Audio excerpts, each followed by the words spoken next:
The Master possesses them. It mustn't hurt them. Hurt guards, though. They seek out an object of great power.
Bust of Mr. Shanks, landlord of the Troll's Head. To clean the statue, lower the pedestal.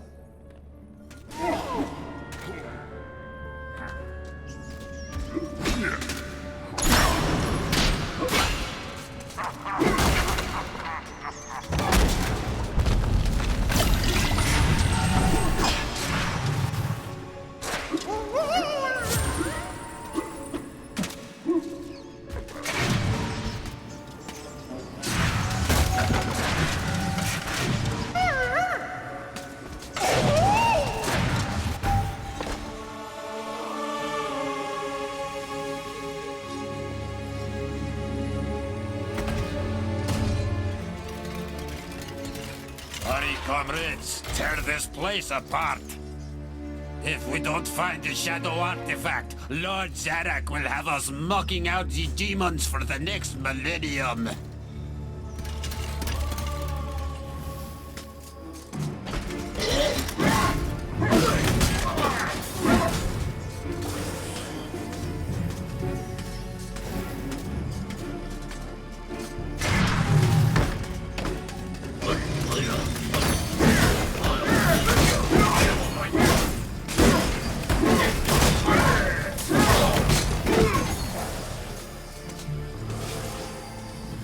The rune key is held aloft by the flow of water from the fountain. You may have to wait for the next drought.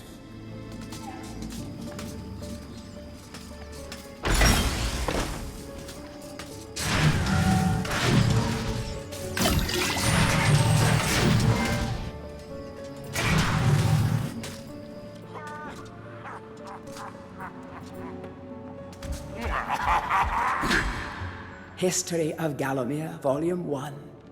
During the dark time that was Gallowmere's not too distant past, it was King Peregrine who thwarted Zarok the Necromancer and his plan to enslave the land. Zarok, once the king's mage, had fallen out of favor with the ruler for conducting outlandish experiments on the bodies of the dead. It was said that deep within Peregrine Castle, the dead were restless. The dead are to be honored, not kept as the playthings of alchemists, declared King Peregrine as he banished Zarok from the castle. All of Zarok's living dead were routed out and destroyed. Zarok, being an unforgiving soul, went into hiding and vowed to wreak his revenge on the king. History of Gallowmere, Volume 2. Rumors of ill-doing and dark deeds abounded through the land of Gallowmere. It was whispered that Zarok had employed the aid of shadowy demons to help build a vast castle. Under the cover of night, Zarok's dark army spilled forth from their corrupt haven. The army marched south across the Silver Mountains and through the Silver Woods. Soon afterwards, even the Pumpkin Lands belonged to Xerox. The folk of Gallows Town cried out for help. "Save us, good King Peregrine." Retaliation was swift and violent. King Peregrine's forces, led by the brave Sir Fortescue, drove Xerox's army back from Gallows Town. Oh, there was much rejoicing, but the war was not yet over. History of Gallowmere, Volume 3. News that Xerox's army had now taken the Floodlands caused much concern. From this vantage point, Xerox could march west to take the Enchanted Forest. This sacred place would prove a bitter defeat if it fell into the hands of the evil sorcerer. It was Sir Dan Fortescue who once again led the king's militia to rid the demon host from the land. Yet the evil wizard was cunning and had prepared an ambush. Titanic battle ensued, of which history has never seen the like. It is said that the day would have gone to Xerox, but for the skill and valor of one man. Fortescue led the charge deep into the massed ranks of the undead, felling Xerox's bodyguard, the fearful Lord Coddock, and before finally succumbing to his own mortal wounds, slew the traitorous sorcerer with a mighty sweep of his sword.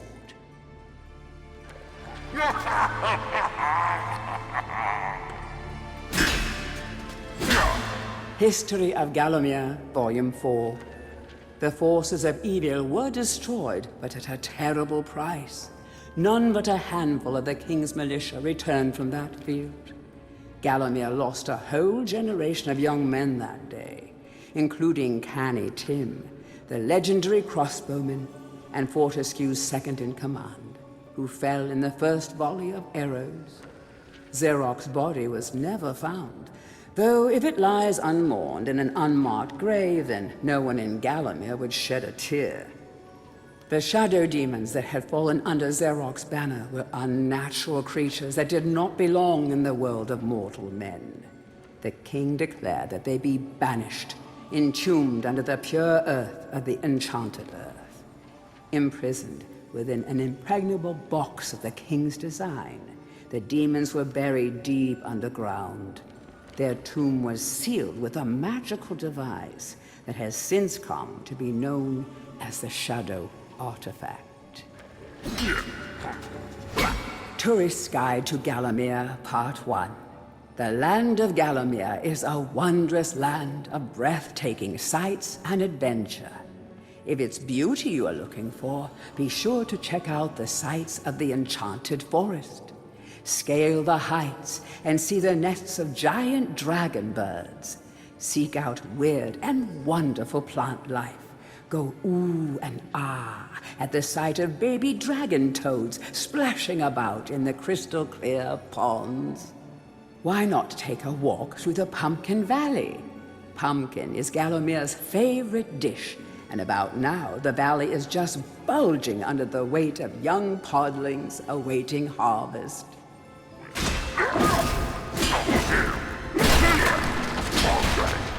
Tourist Guide to Gallowmere, Part 2. If it's mystery you're looking for, then the seasoned adventurer should travel to the ruins of King Peregrine's castle. Yes, this is the fortress from which the fabled King Peregrine once hailed. It is said that the king's crown was lost in the dungeons below the castle, and that the ghost of the regent himself now haunts these cold stone passageways. Spooky. Why not take the swamps and seek out the mythical town of Mellowmead? This place was once said to be a place of fantastical arcane alchemy, but an age has passed since it was consumed by the murky swamps. Perhaps great treasure awaits any adventurer that can locate its watery resting place.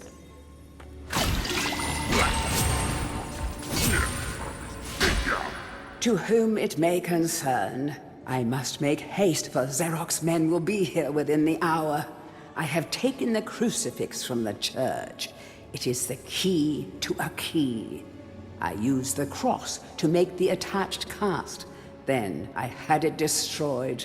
It is my hope that this cast falls into the hands of a just and good hero. Signed, the town mayor.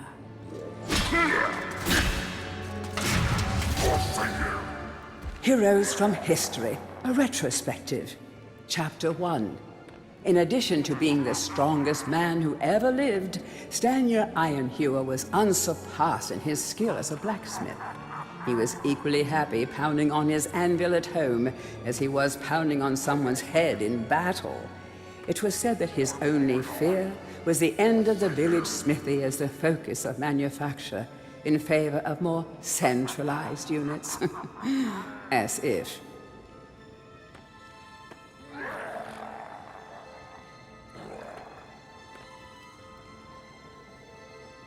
Chapter 2. Born a humble peasant to one of the nomadic tribes from the Eastlands, Bloodmanoth Skullcleaver gathered an army of horsemen and swept over half the civilized world. When he finally died, attempting a single-handed attack on a garrison in the north while armed only with a spike on his helmet, he was the richest and most powerful peasant of his day.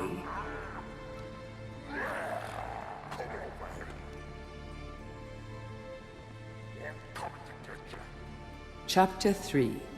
Carl Sterngard spent most of his formative years under siege at his family castle. With his impregnable magic shield, Sterngard's motto was, "The best form of attack is defense."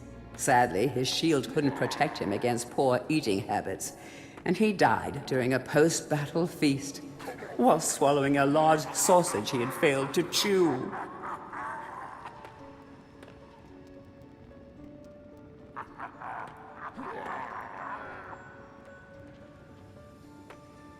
Chapter 4. Truly the hero's hero, Woden the Mighty was fearless, single-minded, and uncompromising. Unbeaten in combat, he inspired raw fear in friends and enemies alike, not to mention in close family members and pets.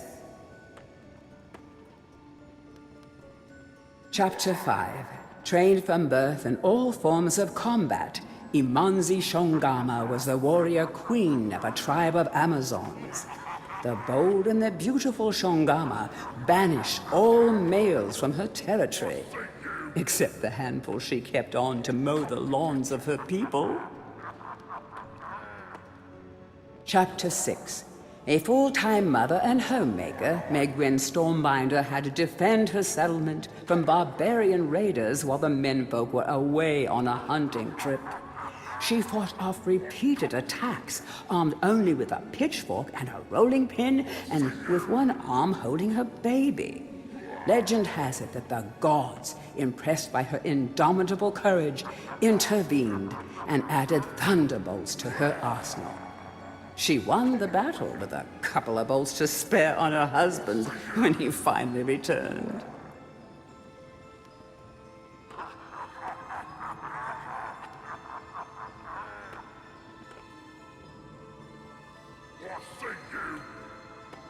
Chapter 7. Dirk Steadfast was a fearsome opponent thanks to his magic sword and a firmly held belief that only women defend themselves. Real men are always on the attack. He was a friend and contemporary of Carl Sterngard and was with him even to the end. It was whilst Steadfast was explaining his views on Sterngard's shield during a feast that the latter had his tragic and inexplicable accident.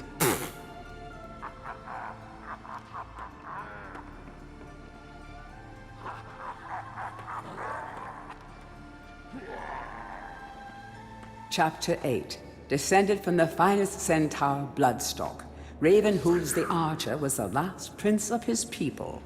A proud and haughty aristocrat, he was an accomplished hunter, sportsman, duelist, playboy, raconteur, and 3 times Derby winner.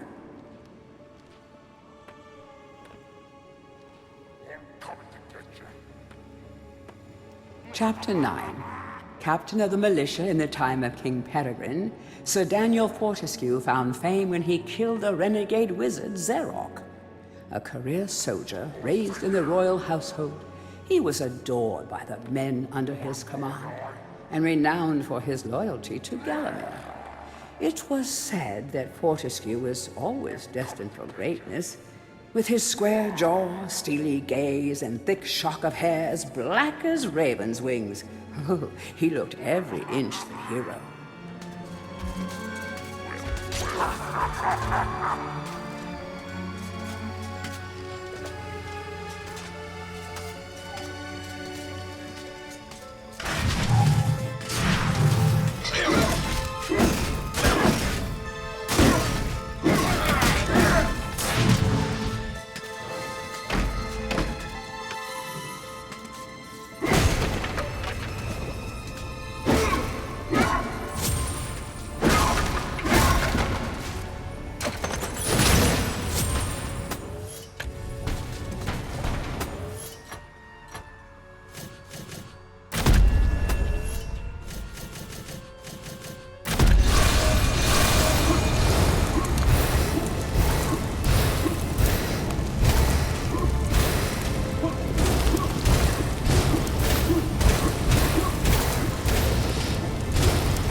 Blacksmith's Monthly.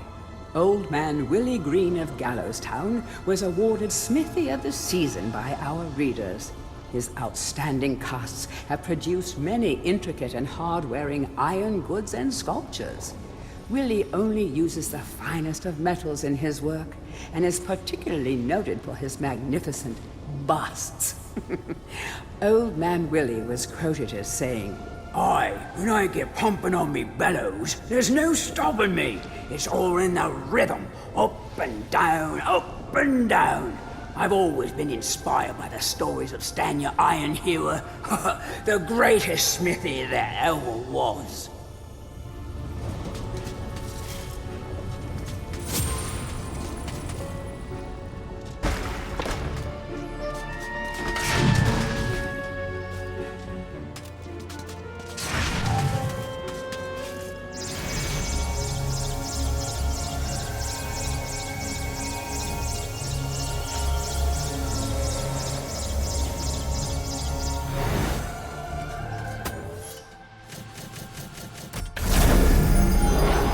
A crucifix once stood here, but the mayor took it. Find a replacement and see how the church should really look.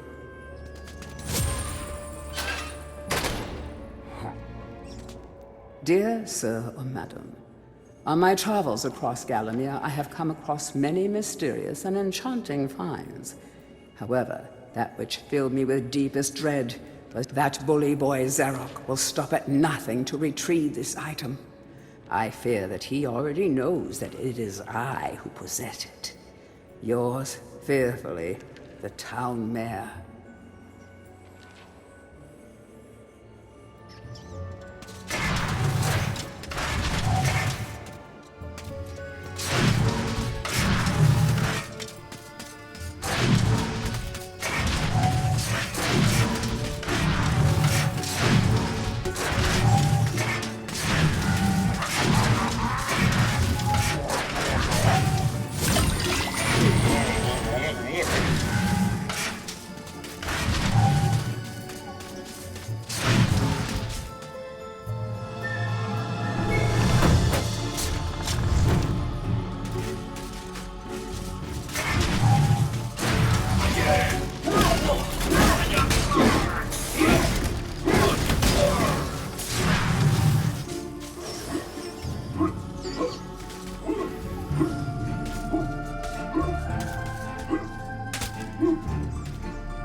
Capture that greedy profiteer, the town mayor. Take him to the asylum dungeons. Give the fat boy a good going over. Locate the shadow artifact. Bring me back something nice.